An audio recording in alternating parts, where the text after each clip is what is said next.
The door swung shut behind me with a click that echoed through the hallway, but I didn't hear it. Not at first. I was still processing what had just happened. Mark Langley, the CEO, had just said it, his words, sharp and final, like a slap across the face. "You're no longer needed here," he had said, voice flat and devoid of emotion. No build-up, no explanation, no space for questions. Just a cold, calculated dismissal. I hadn't even sat down yet, still standing. The words hanging in the air between us like a fog. I remember my feet were still 2 steps away from the chair, when Mark didn't even bother to look up. He was too busy scrolling through something, on his tablet. It was 9 a.m., right on the dot, but not for the reason I had expected. I thought I was here for a feedback session on the recent project I had led, one that had saved the company millions. Instead, it turned out to be the day they decided to fire me. "Wait, what?" I said, still standing, feeling the confusion, mixed with the sting of rejection. Mark finally glanced up from his screen. His eyes were tired, indifferent. "This is a transition conversation," he said, sighing as though I were inconveniencing him. "We're going in a different direction." I couldn't even process the words. Different direction. I had been here since the very beginning. I had built this company from the ground up, stayed through the late nights, worked tirelessly even when things were falling apart. And now, in this cold, sterile office, I was disposable. Mark's voice droned on about severance packages. How HR would be in touch, but it was like a distant hum in my ears. I didn't hear most of it. I couldn't. I was still stuck on the phrase different direction. My mind was racing, but I was stuck in one thought. How did we get here? I finally sat down, but it didn't matter. Mark was already standing up, moving toward the door. "I'll walk you out," he said, his tone devoid of any empathy. I shook my head, my hands clutching the armrests of the chair, holding on as if that would steady the ground beneath me. Outside the glass wall, the team was going about their day, coffee cups in hand, heads down, typing away on their laptops. No one knew. No one would know what had just happened. To them, I was just another employee. But I wasn't. I was more than that. I wasn't just an employee. I wasn't just the woman who had managed the day-to-day operations. I was the one who had saved this company. I had invested my own money, my own time, my own sweat and tears into making this work.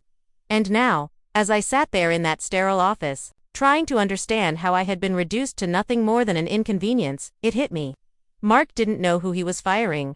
He had no idea that I was the investor. I owned a piece of this company, a significant piece, and I wasn't going anywhere. It had started years ago in a basement that smelled like stale coffee and old carpet. Mark and I had met through a mutual friend, someone who had warned me that Mark was brilliant but difficult to work with. He was intense, driven, always thinking 5 steps ahead, but there was something about him, something infectious about his vision. He wasn't like the other entrepreneurs I had met. He talked about data like it was oxygen, about predictive analytics and automated systems that no one else was doing, and he needed a partner. I wasn't looking for a paycheck. I wasn't looking for a cushy desk job. I wanted to build something real, something I could call my own.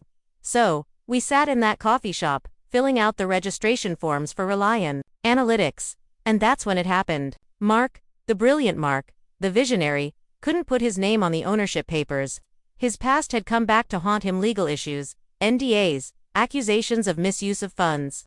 He didn't want any of that baggage to hold us back, so he slid the papers over to me and asked me to sign them.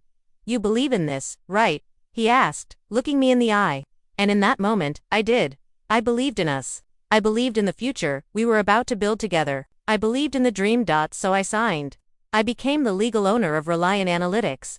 Not out of self-interest but out of trust, out of loyalty to a dream I thought was shared. We agreed we'd amend the ownership papers later, but life got busy. We built the company faster than we could file the paperwork.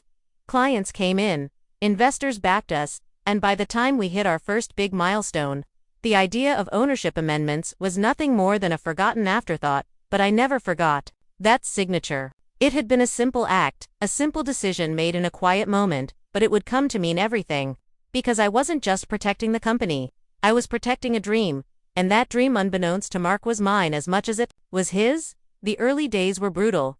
The pipes froze in the winter, the Wi-Fi was spotty, and we lived off stale pizza and cheap coffee, but we didn't care. We were building something. We didn't have titles, just tasks. I was the one who handled operations, building workflows, setting up processes, making sure that everything clicked. Mark, on the other hand, was the fire. He had the big ideas, the vision. He was the one who could sell sand to a desert. We balanced each other out perfectly. But while Mark's mind raced ahead, I was the one who kept the wheels turning behind the scenes. We got our first major client in month 4. A logistics company that needed everything: KPI dashboards, data analytics, customer service protocols. I was the one who onboarded them, the one who answered tech calls at 2 in the morning, the one who made sure everything worked. Mark. He was off pitching new ideas, landing the next big thing. I didn't mind. I was happy to do the work, to build the company.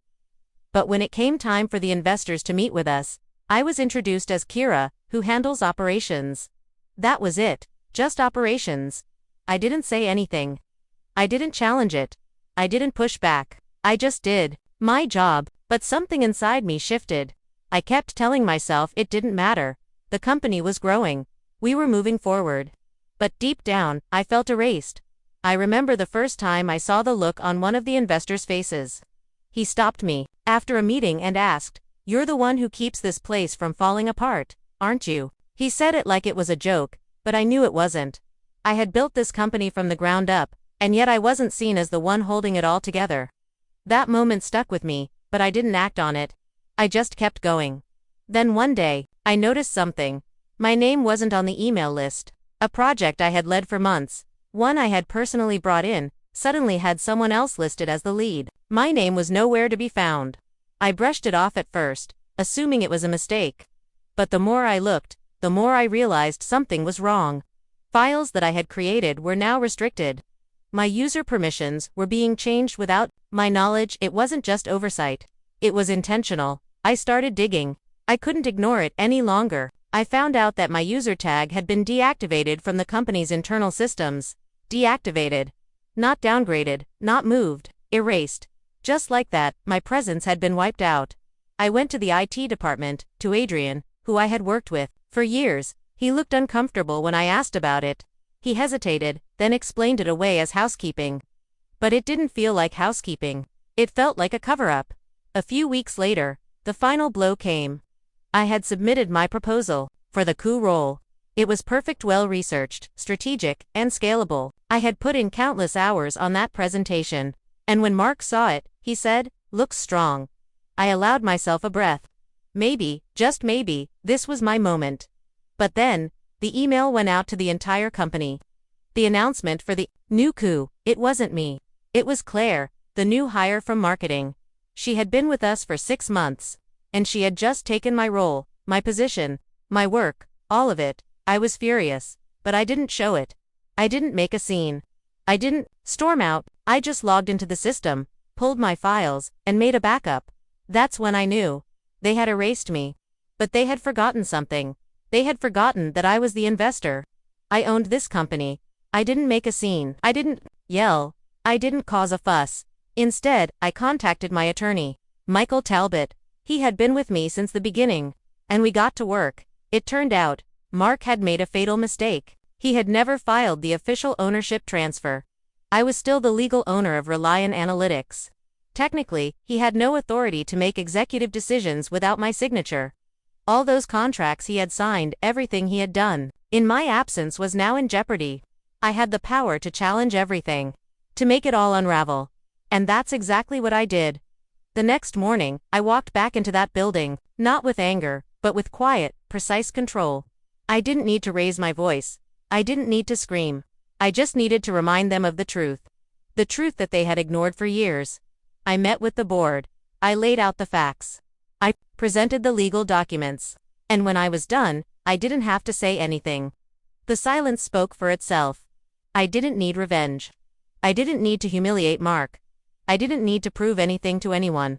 All I needed was to take back what was mine, quietly, calmly, and without anyone noticing, until it was too late. By the end of the meeting, I had reclaimed what I had built.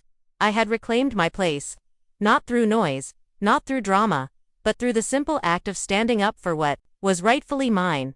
And as I walked out of that conference room, I knew I had won.